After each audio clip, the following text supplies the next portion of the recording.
नमस्कार दोस्तों, आपका स्वागत है हमारे YouTube channel teaching exam overload पे। आज के सेशन के अंतर्गत हम Bihar current affair special class है जिसमें हम बिहार के संपूर्ण करंट अफेयर को देखेंगे। तो बिहार शिक्षक भर्ती या बीपीएससी या बिहार के कोई भी छात्र जो कॉम्पिटिटिव एग्ज़ाम की तैयारी कर रहे हैं उन सभी के लिए क्लास बहुत ही इम्पॉर्टेंट है, क्योंकि इसमें मैंने बिहार के संपूर्ण करंट अफेयर को कवर किया है। तो आज के सेशन को स्टार्ट करने के पहले एक छोटी सी रिक्वेस्ट है, हमारे चैनल को लाइक करें, सब्सक्राइब करें, ज़्यादा से ज़्यादा शेयर करें।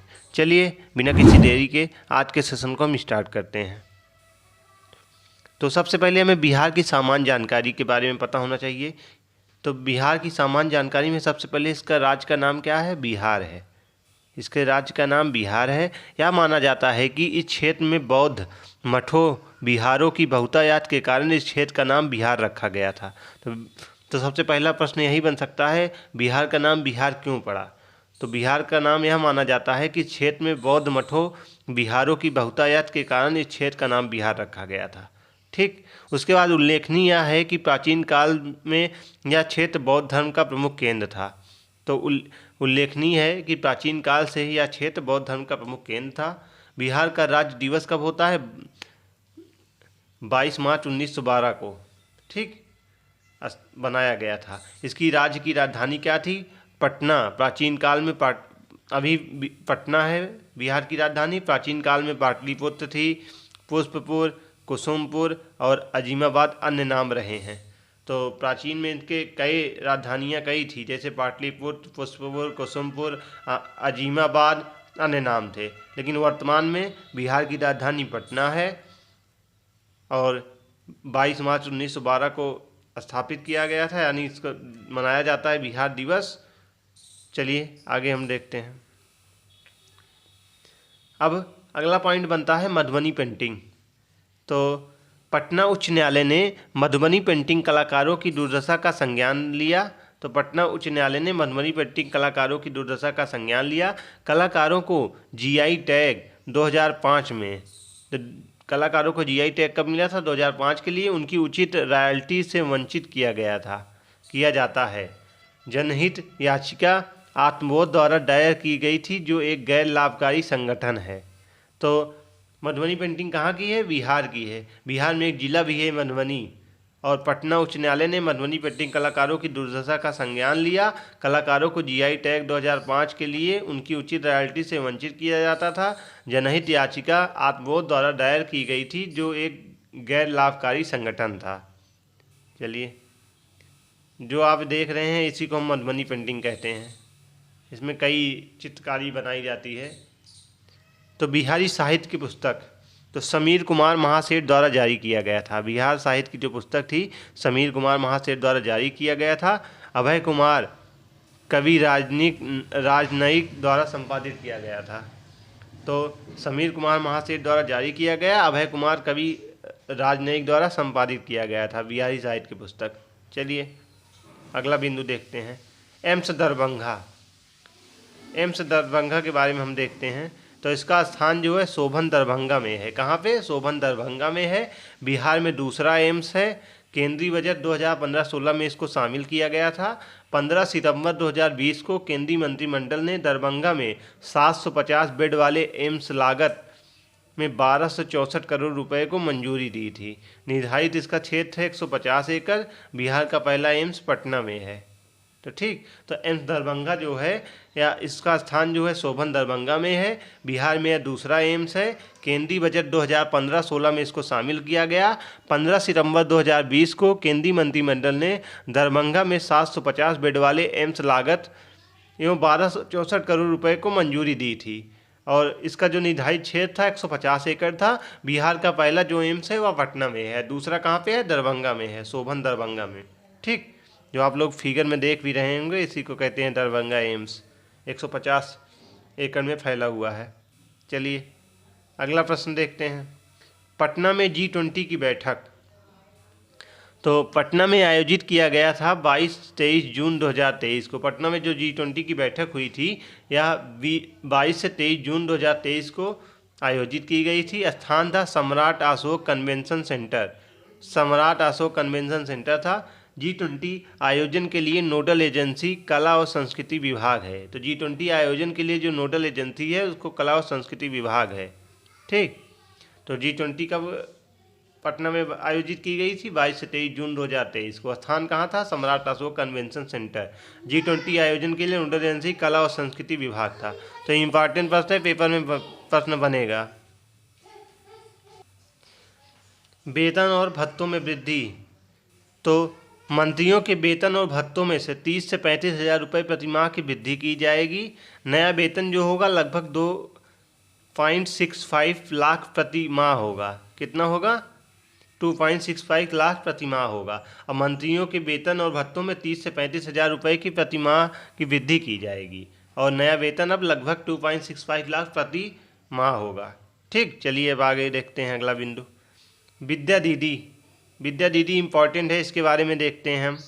तो विद्या दीदी जो उद्देश्य है, इसका उद्देश्य जो है ग्रामीण युवाओं को प्रतियोगी परीक्षाओं के लिए सक्षम बनाना। वह सामुदायिक पुस्तकालय या कैरियर विकास केंद्र CDC चलाएंगे। CDC का उद्देश्य होता है छात्रों को विभिन्न शैक्षिक, उद्यमिता और कैरियर उत्थान योजनाओं के बारे में सूचित करना। तो विद्या दीदी का जो उद्देश्य था वह ग्रामीण युवाओं को प्रतियोगिता परीक्षाओं के लिए सक्षम बनाना था। वह सामुदायिक पुस्तकालय या कैरियर विकास केंद्र CDC चलाएंगे। CDC का जो उद्देश्य होता है या छात्रों के विभिन्न शैक्षिक, उद्यमिता और कैरियर उत्थान योजनाओं के बारे में सूचित करना होता है। विद्या दीदी के बारे में शैक्षिक योग्यता क्या होनी चाहिए? 12वीं पास होनी चाहिए। आयु क्या होनी चाहिए? 18 से 40 वर्ष होनी चाहिए। मानदेय 6,000 रुपये प्रतिवर्ष रहेगा। वह जीविका समूह की सदस्य होनी चाहिए या उस समूह में किसी सदस्य के परिवार से संबंधित होनी चाहिए। या विद्या दीदी की भी जिम्मेदारी होगी कि वह स्कूल छोड़ चुके बच्चों को वापस लाएं। तो बिहार में पंचायत स्तर पर होगी विद्या दीदी की भर्ती। तो आप लोगों ने विद्या दीदी के बारे में जाना कि इसकी शैक्षिक योग्यता 12वीं पास होना चाहिए और इसकी जो आयु होती है 18 से 40 वर्ष होती है। मानदेय 6,000 प्रति माह होगा। या जीविका समूह की सदस्य होनी चाहिए या इस समूह में किसी सदस्य के परिवार से संबंधित होनी चाहिए। यह विद्या दीदी की भी जिम्मेदारी होगी कि वह स्कूल छोड़ चुके बच्चों को वापस लाएं। तो इनमें बच्चों को शिक्षा के क्षेत्र से जोड़ने के लिए ग्रामीण युवाओं को प्रतियोगी परीक्षाओं के लिए सक्षम बनाना आदि विद्या दीदी का उद्देश्य था।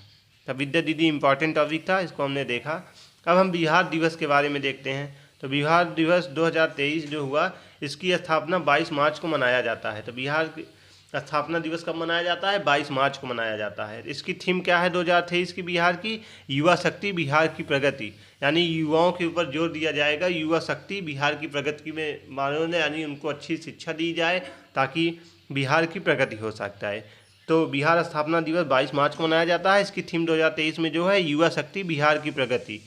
और राज्य गीत जो है बिहार का मेरे भारत के कंठहार सत्यनारायण द्वारा लिखित है। तो मेरे भारत के कंठहार सत्यनारायण द्वारा लिखित है, मार्च 2012 में अपनाया गया था।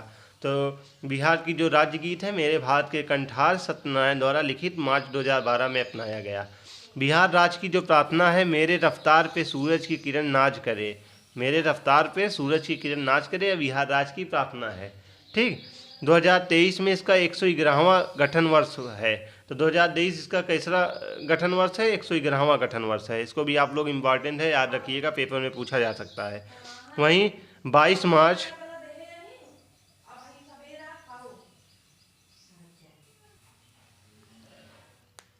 तो 22 मार्च 1912 को बंगाल से अलग किया गया। राष्ट्रीय पुरस्कार विजेताओं को सम्मानित किया गया। तो 22 मार्च 1912 को बंगाल से अलग कर दिया गया था इसको, और राष्ट्रीय पुरस्कार विजेताओं को सम्मानित किया गया था। पद्मश्री पुरस्कार विजेता कौन कौन से हैं बिहार के?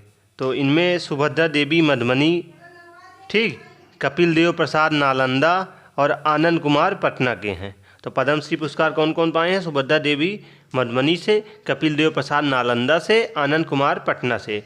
राष्ट्रीय बाल पुरस्कार विजेता कौन है? धीरज कुमार पश्चिम चंपारण से हैं। पलक साक्षी छपरा। राष्ट्रीय बाल पुरस्कार विजेता कौन कौन से थे? तो धीरज कुमार जो थे पश्चिम चंपारण से थे, पलक साक्षी छपरा से हैं, ज्योति कुमारी को दरभंगा से मिला था। तो राष्ट्रीय बाल पुरस्कार विजेता धीरज कुमार पश्चिम चंपारण, पलक साक्षी छपरा और ज्योति कुमारी दरभंगा से थी। चलिए आगे देखते हैं। डॉक्टर लोहिया जयंती इसके बारे में इम्पोर्टेंट पॉइंट देखते हैं। तो डॉक्टर लोहिया जयंती जो थी 113वीं जयंती 23 मार्च 2023 को मनाई गई थी। इनका जन्म जो था 23 मार्च 1910 को उत्तर प्रदेश के फैजाबाद में हुआ था। कांग्रेस सोशलिस्ट पार्टी के संस्थापक में से एक और इसके मुख्य पत्र कांग्रेस सोशलिस्ट के संपादक भी थे। 1956 में सोशलिस्ट पार्टी लोहिया का गठन किया गया और पत्रिका मैनकाइंड के संपादक बने। लोहिया ने नागरिक स्वतंत्रता की अवधारणा शीर्षक से एक पुस्तिका लिखी। डॉक्टर राम मनोहर लोहिया जी जो थे 113वीं जयंती 23 मार्च 2023 को मनाई गई थी। इनका जन्म 23 मार्च 1910 को उत्तर प्रदेश के फैजाबाद में हुआ था। कांग्रेस सोशलिस्ट पार्टी के संस्थापक में से एक और उसके मुख्य पत्र कांग्रेस सोशलिस्ट के संपादक भी थे। 1956 में सोशलिस्ट पार्टी लोहिया का गठन किया गया और पत्रिका मैनकाइंड के संपादक बने। लोहिया ने नागरिक स्वतंत्रता की अवधारणा शीर्षक में एक पुस्तिका लिखी थी। चलिए आगे देखते हैं। टीबी उन्मूलन पुरस्कार। तो उत्तर प्रदेश के वाराणसी में आयोजित वर्ल्ड टीबी समिट में टीबी की घटती दर के लिए बिहार के 5 जिलों को सम्मानित किया गया। तो उत्तर प्रदेश के वाराणसी में आयोजित वर्ल्ड टीबी समिट में टीबी की घटती दर के लिए बिहार के 5 जिलों को सम्मानित किया गया। उसमें 5 जिले कौन कौन से थे? तो 5 जिले उसमें मुजफ्फरपुर, समस्तीपुर, सीवान, सारण और पूर्णिया थी। कौन कौन से 5 जिले थे? मुजफ्फरपुर, समस्तीपुर, सीवान, सारण और पूर्णिया। तो टीबी उन्मूलन पुरस्कार जो मिला है उत्तर प्रदेश के वाराणसी में आयोजित वर्ल्ड टीबी समिट में टीबी की घटती दर के लिए बिहार के 5 जिलों को दिया गया, सम्मानित किया गया था। कौन कौन से 5 जिले थे? मुजफ्फरपुर, समस्तीपुर, सीवान, सारण और पूर्णिया। ठीक। बाबू वीर कुंवर सिंह का 165वां विजयोत्सव मनाया गया, जिसमें 23 अप्रैल 2023 को मनाया गया। स्थान इसका था रमना मैदान, आरा द्वारा आयोजित किया गया था। राज्य कला संस्कृति और युवा विभाग थी। तो 23 अप्रैल 2023 को अपना मनाया गया बाबू वीर कुंवर सिंह का 165 विजयोत्सव। स्थान रमना मैदान था, आरा द्वारा आयोजित किया गया था। राज्य कला संस्कृति और युवा विभाग थी। चलिए आगे बढ़ते हैं। न्यायमूर्ति कृष्ण विनोद चंद्रन ने 29 मार्च 2023 को पटना उच्च न्यायालय के मुख्य न्यायाधीश के रूप में शपथ ली। तो न्यायमूर्ति कृष्ण विनोद चंद्रन ने 29 मार्च 2023 को पटना उच्च न्यायालय में मुख्य न्यायाधीश के रूप में शपथ ली।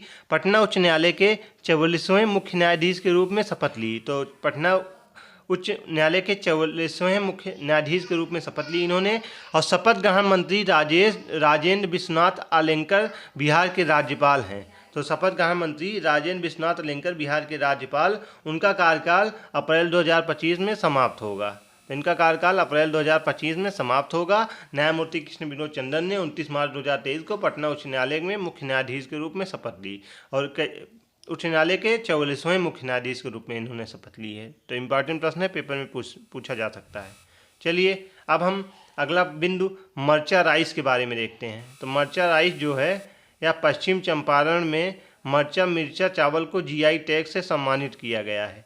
तो पश्चिम चंपारण के मर्चा या मिर्चा चावल को जीआई टैग से सम्मानित किया गया। विशिष्टता अनाज का आकार और आकार काली मिर्च की तरह दिखाई देता है।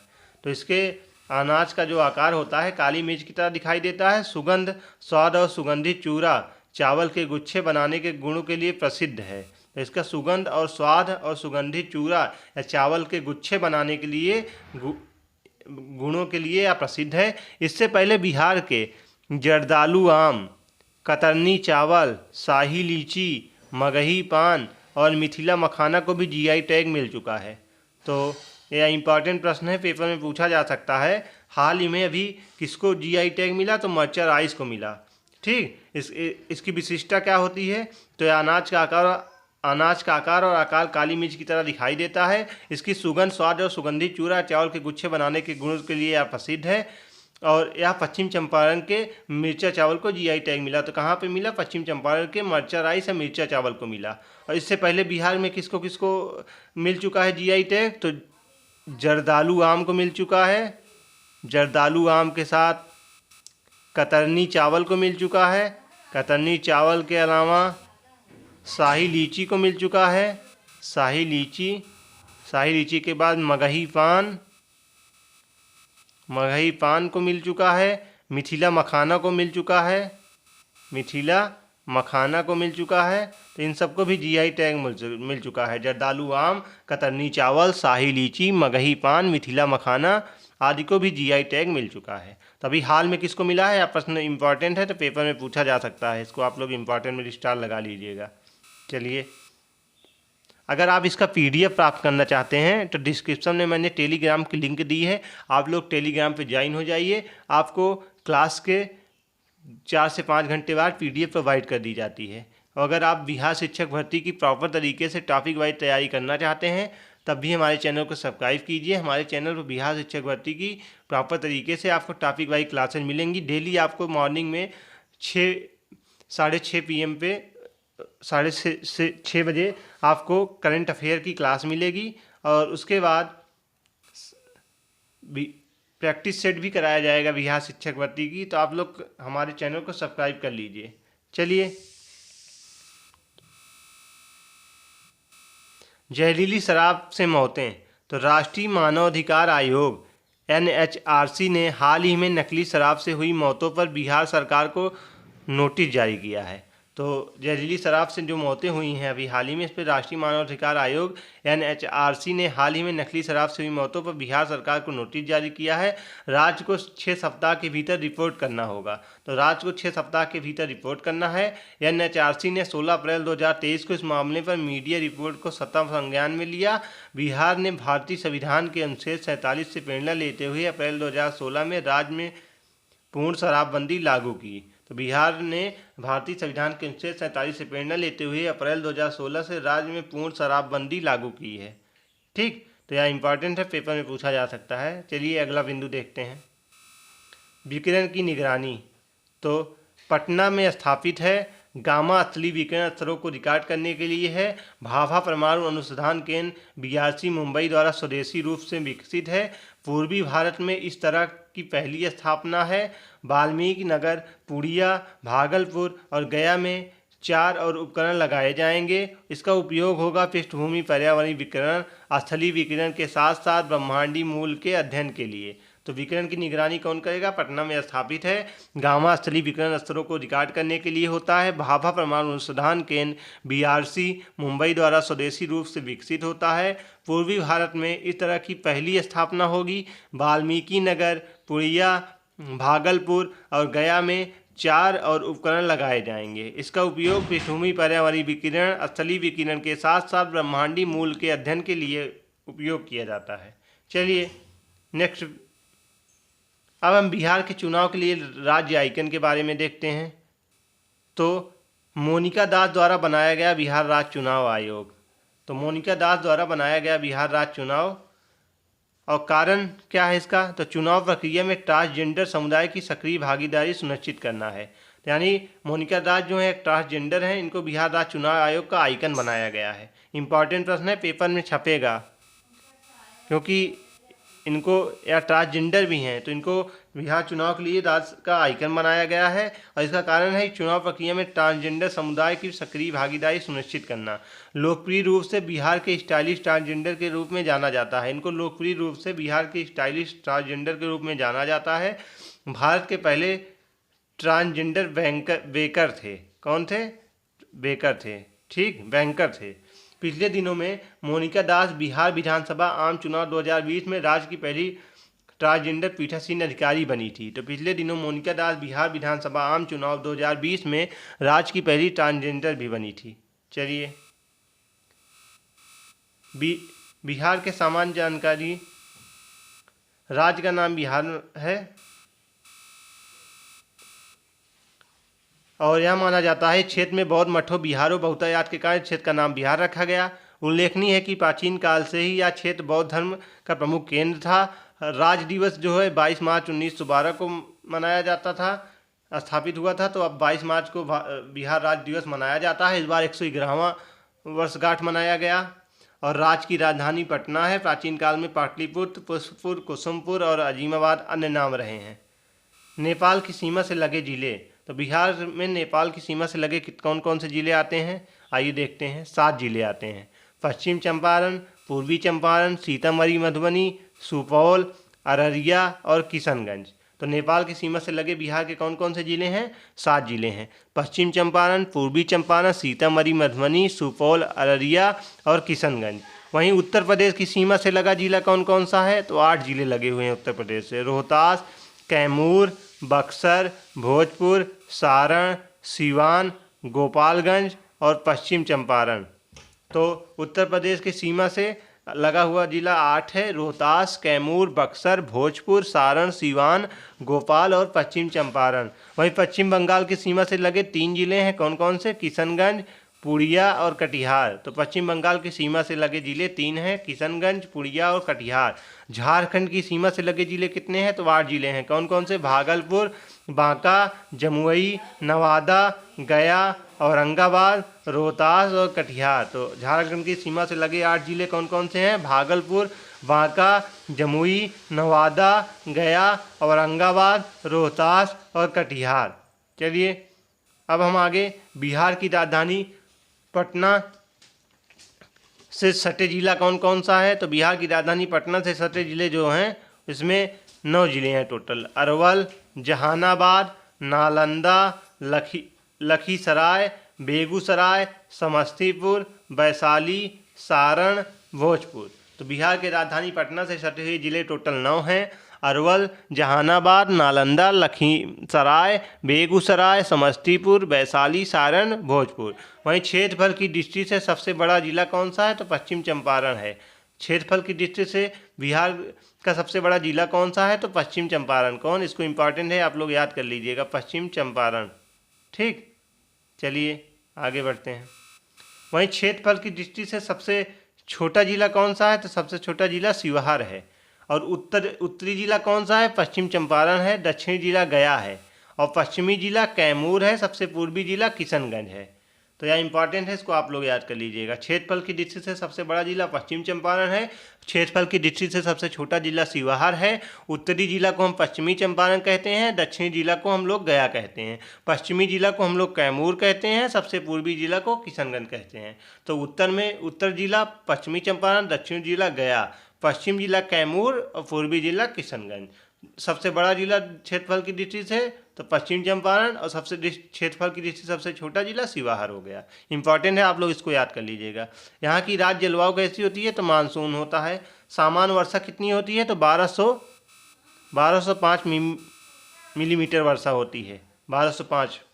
सबसे अधिक वर्षा वाला जिला कौन सा है? तो किशनगंज है। तो सबसे अधिक वर्षा किस जिले में होती है? बिहार के किशनगंज में होती है। इंपॉर्टेंट है, आप लोग याद कर लीजिएगा इसको। न्यूनतम वर्षा वाले जिले कौन कौन से हैं? तो कैमूर, रोहतास, औरंगाबाद और गया है।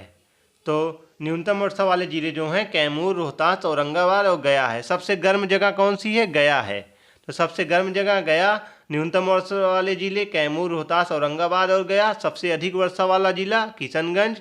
और सामान्य वर्षा कितनी होती है? लगभग 1205 मिलीमीटर। राज्य जलवायु कितनी होती है? मानसून है। और सबसे पूर्वी जिला किशनगंज, पश्चिमी जिला कैमूर, दक्षिणी जिला गया, उत्तरी जिला पश्चिम चंपारण। क्षेत्रफल की दृष्टि से सबसे छोटा जिला शिवहर, क्षेत्रफल की दृष्टि से सबसे बड़ा जिला पश्चिम चंपारण। तो इंपॉर्टेंट है, इसको बिहार के बारे में सारी जानकारी थी। चलिए अब हम अगला बिंदु देखते हैं। अब बिहार के राज्य की भौगोलिक स्थिति के बारे में देखते हैं। तो राज्य की जो भौगोलिक स्थिति है इसकी 24 डिग्री 20 मिनट 10 सेकंड से 27 डिग्री 31 मिनट 15 सेकंड उत्तरी अक्षांश पे है। और 83 डिग्री 19 मिनट 50 सेकंड से 88 डिग्री 17 मिनट 40 सेकंड पूर्वी देशांतर के बीच है। तो राज्य की भौगोलिक स्थिति कैसी है? राज्य की भौगोलिक स्थिति 24 डिग्री 20 मिनट 10 सेकंड से लेकर 27 डिग्री 31 मिनट 15 सेकंड तक उत्तरी अक्षांश पर है। और 83 डिग्री 19 मिनट 50 सेकंड से लेकर 88 डिग्री 17 मिनट 40 सेकंड पूर्वी देशांतर के बीच है। और राज्य का क्षेत्रफल कितना है? इम्पॉर्टेंट है। तो राज्य का क्षेत्रफल जो है यह 94,163 वर्ग किलोमीटर है। तो कितना है? 94,163 वर्ग किलोमीटर है। देश का 13वां सबसे बड़ा राज्य है। तो तो भारत देश का 13वां सबसे बड़ा राज्य है और राज्यफल का क्षेत्रफल है 94,163 वर्ग किलोमीटर। उत्तर से दक्षिण तक की लंबाई कितना है? तो उत्तर से दक्षिण तक की इसकी जो लंबाई है 345 किलोमीटर है। अब पूर्व से पश्चिम तक की लंबाई 483 किलोमीटर है। तो उत्तर से दक्षिण तक की लंबाई 345 किलोमीटर, पूर्व से पश्चिम तक की लंबाई 483 किलोमीटर। राज्य की सीमा से लगे राज्य कौन कौन से हैं? तो राज्य की सीमा से लगे राज्य जो हैं पश्चिम बंगाल पूरब, उत्तर प्रदेश पश्चिम और झारखंड दक्षिण। तो राज्य की सीमा से लगे राज्य में पश्चिम बंगाल पूर्व से है, उत्तर प्रदेश पश्चिम से और झारखंड दक्षिण से। राज्य की सीमा से लगा देश कौन सा है? तो राज्य की सीमा से लगा देश नेपाल है उत्तर में। ठीक, कुछ भौगोलिक क्षेत्र है पूरे भारत में, कुछ कुल भौगोलिक क्षेत्र कितना है पूरे भारत का? 2.86%। कितना? 2.86%। तो राज्य की भौगोलिक स्थिति 24 डिग्री 20 मिनट 10 सेकंड से लेकर 27 डिग्री 31 मिनट 15 सेकंड उत्तरी अक्षांश और 83 डिग्री 19 मिनट 50 सेकंड से 88 डिग्री 17 मिनट 40 सेकंड पूर्वी देशांतर के बीच है। राज्य का जो क्षेत्रफल है 94,163 वर्ग किलोमीटर है। देश का 13वां सबसे बड़ा राज्य है।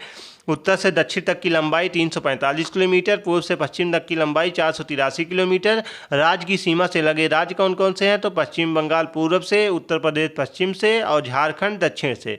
राज्य की सीमा का लगा देश नेपाल उत्तर प्रदेश में है। कुल भौगोलिक क्षेत्र पूरे भारत का 2.86% है। तो इम्पॉर्टेंट था बिहार के बारे में। चलिए अब हम और देखते हैं बिहार के बारे में। समुद्र तट से औसत दूरी। तो समुद्र तट से जो औसत दूरी है 200 किलोमीटर है। समुद्र तल से औसत ऊंचाई 173 फीट लगभग 53 मीटर है। राज्य की कुल जनसंख्या जनगणना 2011 के अनुसार कितना है? तो राज्य की कुल जनसंख्या कितनी है? 10,40,99,452 है। कितना है? 10,40,99,452। देश में तीसरा स्थान है इसका। ठीक, पुरुष राज्य की कुल जनसंख्या कितनी है? तो पुरुष राज्य की जनसंख्या जो है 5,42,48,157 है। और महिला राज्य की कुल जनसंख्या 4,98,21,295 है। तो पुरुष राज्य की कुल जनसंख्या 5,42,48,157 है और महिला राज्य की कुल जनसंख्या 4,98,21,295 है। वहीं भारत की कुल जनसंख्या का प्रतिशत हिस्सा कितना है? तो 8.60% है। भारत की कुल जनसंख्या का प्रतिशत 8.60% है और कुल जनसंख्या के मामले में देश का तीसरा स्थान है। पहला राज्य उत्तर प्रदेश है जबकि दूसरा महाराष्ट्र है। पहला राज्य उत्तर प्रदेश, दूसरा महाराष्ट्र है, तीसरे बिहार है। ठीक, जनसंख्या में दशक वृद्धि 2001 से 11 में 25.42% है। देश की 6वीं रैंक है। तो जनसंख्या के दशक वृद्धि में 2001 से 2011 में 25.42% है। देश का 6वीं रैंक है। जनसंख्या घनत्व व्यक्ति वर्ग किलोमीटर जो है 1106 है। कितना है? जनसंख्या घनत्व व्यक्ति पर वर्ग किमी 1106 है। देश में पहली जनगणना 2011 के अनुसार। सबसे अधिक आबादी वाला जिला कौन सा है? तो सबसे आबादी वाला जिला पटना है। 58,38,465 लोग हैं पटना में। ठीक, न्यूनतम जनसंख्या वाला जिला शेखपुरा है। कौन है? शेखपुरा। 6,36,342 है टोटल जनसंख्या यहाँ की। ठीक, जनसंख्या की उच्चतम दशकीय वृद्धि दर वाला जिला कौन सा है? तो जनसंख्या की उच्चतम दशकीय वृद्धि वाला जिला मधेपुरा है जिसका 31.12% है। कितना है? जनसंख्या उत्तम दशकीय वृद्धि वाला दर जिला मधेपुर है, 31.12%। ठीक, जनसंख्या की सबसे कम दशकीय वृद्धि वाला जिला कौन सा है? गोपालगंज है, 19.02%। ठीक, सर्वाधिक घनत्व जनसंख्या घनत्व वाला जिला कौन सा है? शिवहर है, 1880 व्यक्ति वर्ग किमी। ठीक, न्यूनतम जनसंख्या वाला जिला कौन सा है? न्यूनतम जनसंख्या घनत्व वाला जिला कैमूर है, भभुआ में, 488 व्यक्ति वर्ग किमी है। ठीक, साक्षरता दर 2011 जनगणना के अनुसार लगभग 61.80% है और उसमें भी 71.20% पुरुष हैं और 51.50% महिला हैं। तो साक्षरता दर 2011 लगभग 61.80% साक्षरता दर है और वहीं उसमें भी 71.20% पुरुष और 51.50% महिला हैं। तो सर्वाधिक प्रति व्यक्ति आय वाला जिला पटना हो गया। सर्वाधिक आय प्रति व्यक्ति आय वाला जिला पटना हुआ। और न्यूनतम प्रति व्यक्ति आय वाला जिला शिवहर हो जाएगा। अन्न स्रोत में मधेपुर है। उच्चतम साक्षरता दर वाला जिला कौन सा है? तो रोहतास है। उच्चतम साक्षरता वाला दर वाला जिला रोहतास है, जो कि 73.37% है। ठीक। और सबसे कम साक्षरता दर वाला जिला पुड़िया है। कौन? पुड़िया। कितना है? 51.08%। ठीक। चलिए, और उच्चतम पुरुष साक्षरता दर वाला जिला कौन सा है? तो रोहतास है। कितना है? 82.88%। तो उच्चतम पुरुष साक्षरता दर वाला जिला रोहतास है, 82.88%। सबसे कम पुरुष साक्षरता दर वाला जिला पुड़िया है, 59.06%। और उच्चतम महिला साक्षरता दर वाला जिला रोहतास है, 62.97%। और सबसे कम महिला साक्षरता दर वाला जिला सहरसा है, 41.68%। और लिंग अनुपात कितना है? 918। ठीक। सर्वाधिक लिंग अनुपात वाला जिला कौन सा है? गोपालगंज, 1021। सबसे कम लिंग अनुपात वाला जिला है मुंगेर, 876। और बाल लिंग अनुपात कितना है? 0 से 6 वर्ष, 935। ठीक। सर्वाधिक बाल लिंग अनुपात वाला जिला कौन सा है? तो किशनगंज है, 971। सबसे कम बाल लिंग अनुपात वाला जिला वैशाली, 904। सबसे अधिक गहरी आबादी वाला जिला पटना, 25,14,590। न्यूनतम शहरी आबादी वाला जिला शिवहर है, 28,116। कुल जनसंख्या में ग्रामीण आबादी का प्रतिशत कितना है? 88.71%। कुल जनसंख्या में शहरी आबादी का प्रतिशत कितना है? तो 11.29%। शहरी आबादी का उच्चतम प्रतिशत कितना है? पटना, 43.07%। और शहर का आबादी का न्यूनतम प्रतिशत कितना है? तो समस्तीपुर, 3.47% है। तो आप लोग समझ गए होंगे। सर्वाधिक बाल लिंग अनुपात वाला जिला किशनगंज, 971। सबसे कम बाल लिंग अनुपात वाला जिला वैशाली, 904। सबसे अधिक शहरी आबादी वाला जिला पटना, 25,14,590। न्यूनतम शहरी आबादी वाला जिला शिवहर, 28,116। कुल जनसंख्या में ग्रामीण आबादी का प्रतिशत 88.71%। कुल जनसंख्या में शहरी आबादी का प्रतिशत 11.29%। शहरी आबादी का उच्चतम प्रतिशत पटना, 43.07%। शहरी आबादी का न्यूनतम प्रतिशत समस्तीपुर, 3.47%। चलिए,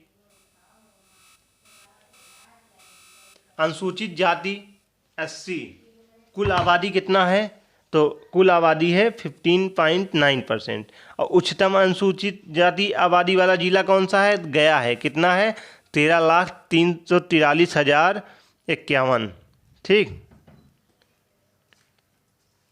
13,343,051। अनुसूचित जाति की आबादी के उच्चतम प्रतिशत वाला जिला गया है, 30.39%। न्यूनतम अनुसूचित जाति की आबादी वाला जिला शिवहर है, 96,655। तो न्यूनतम अनुसूचित जाति की आबादी वाला जिला शिवहर है, 96,655। न्यूनतम अनुसूचित जाति जनसंख्या प्रतिशत वाला जिला है किशनगंज, 6.69%। और कुल जनसंख्या की अनुसूचित जनजाति ST कितनी है? 1.3%। सबसे अधिक ST आबादी वाला जिला पश्चिम चंपारण है। तो सबसे अधिक ST आबादी वाला जिला पश्चिम चंपारण है। न्यूनतम ST आबादी वाला जिला शिवहर है। तो न्यूनतम ST आबादी वाला जिला शिवहर है, 318। अनुसूचित जनजाति की आबादी के उच्चतम प्रतिशत वाला जिला है पश्चिम चंपारण, 6.35%। वहीं अनुसूचित जनजाति की आबादी के न्यूनतम प्रतिशत वाले जिले जो हैं औरंगाबाद, खगड़िया और समस्तीपुर है। तो चलिए आगे बढ़ते हैं। वहीं प्रशासनिक प्रभागों की संख्या जो है, प्रशासनिक प्रभागों की संख्या जो है 9 है टोटल। कौन कौन सी? कोसी, दरभंगा, सारण, भागलपुर, तिरहुत, मुंगेर, मगध और पुड़िया। तो प्रशासनिक प्रभागों की संख्या 9 है। कोसी, दरभंगा, सारण, भागलपुर, तिरहुत, मुंगेर, मगध और पुड़िया। जिलों की संख्या कितनी है बिहार में? 38 है। उपमंडलों की संख्या 101 है। ब्लॉक नंबर कितना है? 534 है। पंचायतों की संख्या 8,406 है। पुलिस स्टेशनों की संख्या 853 है। राजस्व गाँव की संख्या 45,103 है। ठीक, तो प्रशासनिक प्रभाव की संख्या टोटल 9 है। जिलों की संख्या 38 है। उपमंडलों की संख्या 101 है।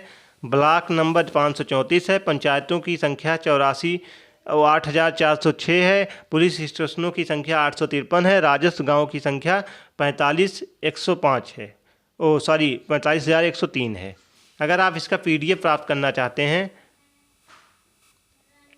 तो हम डिस्क्रिप्शन में मैंने टेलीग्राम की लिंक दी है, हमारे टेलीग्राम चैनल का नाम है टीचिंग एग्ज़ाम ओवरलोड।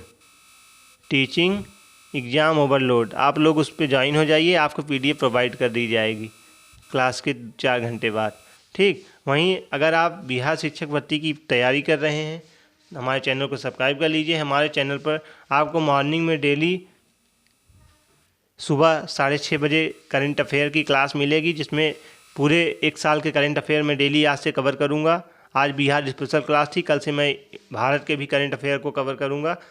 तो आप लोग सुबह 6:30 बजे वाली क्लास से ज़रूर जुड़िए। और वहीं प्रैक्टिस सेट करना चाहते हैं बिहार की, तो हमारे हर बुक की प्रैक्टिस सेट भी कराई जाएगी, तो आप लोग चैनल को सब्सक्राइब कर लीजिए। चलिए आगे बढ़ते हैं। लोकसभा सदस्यों की संख्या कितनी है? तो लोकसभा सदस्यों की संख्या 40 है। राज्यसभा सदस्यों की संख्या 16 है। लोकसभा में अनुसूचित जाति के लिए आरक्षित सीटों की संख्या 6 है। विधानमंडल द्विसदनी, ऊपरी सदन विधान परिषद, निचला सदन विधानसभा। तो विधानमंडल में द्विसदनी है, ऊपरी सदन को हम विधान परिषद कहते हैं, निचला सदन को विधानसभा कहते हैं।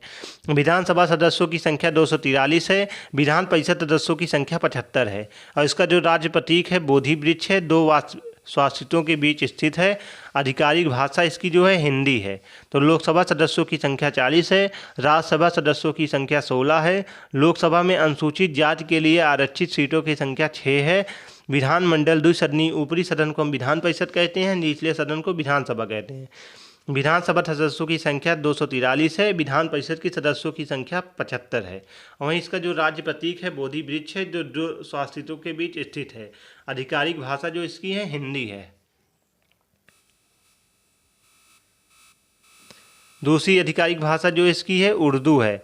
और राज्य इसकी जो है बिहार राज्य जो है मछली मंगूर है। तो दूसरी आधिकारिक भाषा उर्दू है। राज्य का जो प्रतीक है मछली मंगूर है। राज्य ज्ञान जो है मेरे भारत के कंठ पर तुम हो सत सत वंदन बिहार। तो राज्य गान जो है मेरे भारत के कंठ हर तुमको सत सत वंदन बिहार। राज्य प्रार्थना कौन सी है? मेरी रफ्तार पे सूरज की किरण नाच करे। मेरी रफ्तार पे सूरज की किरण नाच करे, या राज्य की प्रार्थना है। वहीं बिहार विश्वविद्यालय की संख्या कितनी है? तो बिहार विश्वविद्यालय की संख्या 23 है। इसकी जो बिहार का लोक नृत्य है कटघोड़वा, छऊ, धोबिया, झिझिया, झारनी, कर्मा, डोमकच। प्रमुख वन प्रकार कौन से हैं? पर्णपाती हैं। प्रमुख वन प्रकार में पर्णपाती हैं।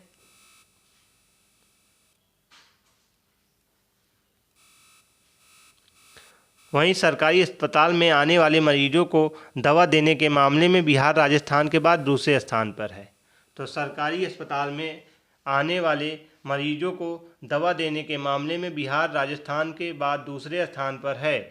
वहीं बिहार में चौथी कृषि रोड मैप 2023 से 2028 के लिए लागू हो गया, जिसके लिए राज्य सरकार ने टोटल 16 करोड़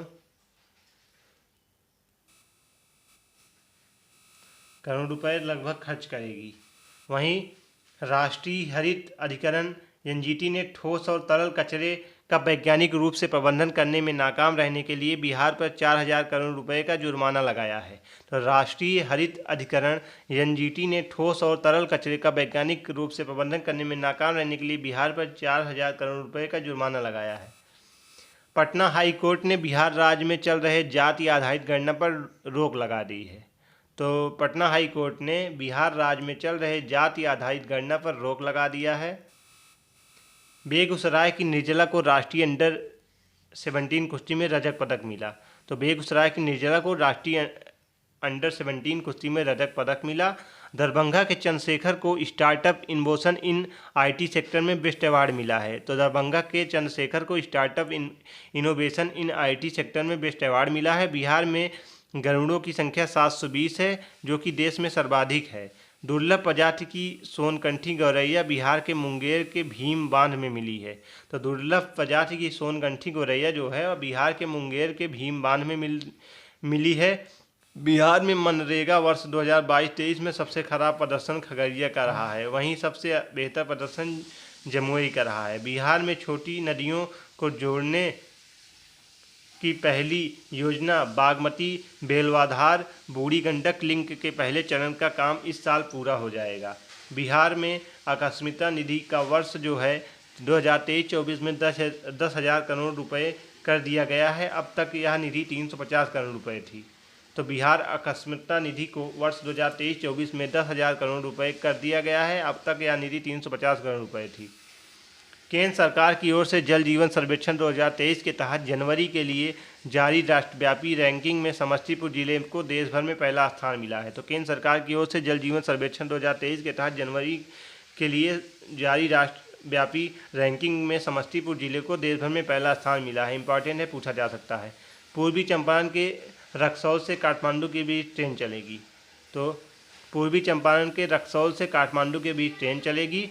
बिहार की गंगा जल आपूर्ति योजना और गया की फल्गु नदी पर बने गया जी डैम को राष्ट्रीय पुरस्कार CVIP अवार्ड 2022 दिया गया है। तो बिहार की गंगा जल आपूर्ति योजना और गया में फल्गु नदी पर बने गया जी डैम को राष्ट्रीय पुरस्कार CVIP अवार्ड 2022 दिया गया है। चलिए,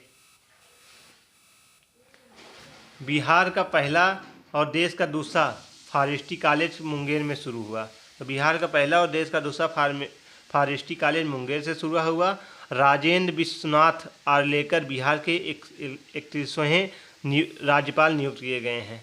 तो राजेंद्र विश्वनाथ आर्लेकर जो हैं बिहार के 41वें राज्यपाल नियुक्त किए गए हैं। फागू चौहान को मेघालय का राज्यपाल बनाया गया। तो फागू चौहान को मेघालय का राज्यपाल बनाया गया। पहली बार बिहार में हुए एथलीट्स मीट में बिहार ने 3 गोल्ड सहित 7 मेडल जीता है। तो पहली बार बिहार में हुए एथलीट्स मीट में बिहार ने 3 गोल्ड सहित 7 मेडल जीता है। इस बार का बिहार दिवस का थीम क्या है? युवा शक्ति बिहार की प्रगति। तो इस बार बिहार का जो दिवस का थीम होगा युवा शक्ति बिहार की प्रगति होगा। वित्तीय वर्ष 2023-24 में 2,61,885 करोड़ का बिहार का बजट पेश किया गया है। बिहार की आर्थिक वृद्धि दर जो है 10.98% रही है। तो इस वित्तीय वर्ष 2023-24 में 2,61,885 करोड़ का बिहार बजट पेश किया गया है। बिहार की आर्थिक वृद्धि 10.98% रही है। चलिए आगे बढ़ते हैं। बिहार में प्रदूषण की वजह जानने के लिए IIT कानपुर करेगा रिसर्च। पटना के फतुहा में मल्टी मॉडल लॉजिस्टिक पार्क बनेगा। PK शाही बिहार के नए महाधिवक्ता नियुक्त किए गए। बांका में 3 दिवसीय मंदार महोत्सव मनाया गया। तो बांका में 3 दिवसीय मंदार महोत्सव मनाया गया। वाल्मीकि प्रोजेक्ट टाइगर के वन क्षेत्रों में बाघों की संख्या 50 से अधिक हुई है। तो वाल्मीकि प्रोजेक्ट टाइगर में वन क्षेत्रों में बाघों की संख्या 50 से अधिक हो गई है। बिहार के आनंद कुमार, सुभद्रा देवी, कपिल देव प्रसाद को पद्मश्री पुरस्कार से सम्मानित किया गया है। तो बिहार के आनंद कुमार, सुभद्रा देवी या कपिल देव प्रसाद को पद्मश्री पुरस्कार से सम्मानित किया गया है। चलिए, तो आज का सेशन यहीं समाप्त होता है। आज के सेशन के अंतर्गत हमने बिहार स्पेशल करंट अफेयर की क्लास ली, जिसमें हमने बिहार के संपूर्ण GK एवं बिहार करंट अफेयर को कवर किया। तो मैं आशा करता हूँ यह क्लास आपको बहुत ही आसानी से समझ में आई होगी। तो आप कमेंट में ज़रूर बताइएगा क्लास आपको कैसी लगी, और हमारे चैनल को सब्सक्राइब कर लीजिए। आपको डेली मॉर्निंग में 6:30 बजे करंट अफेयर की क्लास मिलेगी और बिहार शिक्षक भर्ती के प्रैक्टिस सेट भी कराए जाएंगे। तो बिहार शिक्षक भर्ती की तैयारी करने के लिए हमारे चैनल को सब्सक्राइब कर लीजिए, और PDF प्राप्त करने के लिए डिस्क्रिप्शन में मैंने लिंक दी है, आप उस पर जाके हमारे टेलीग्राम ग्रुप को ज्वाइन हो जाइए। वहाँ पे आपको क्लासेस के बाद PDF प्रोवाइड कर दी जाती है। तो आज का सेशन हम यहीं समाप्त करते हैं। कल फिर मिलते हैं किसी नए सेशन के साथ। तब तक हमारे चैनल को सब्सक्राइब करें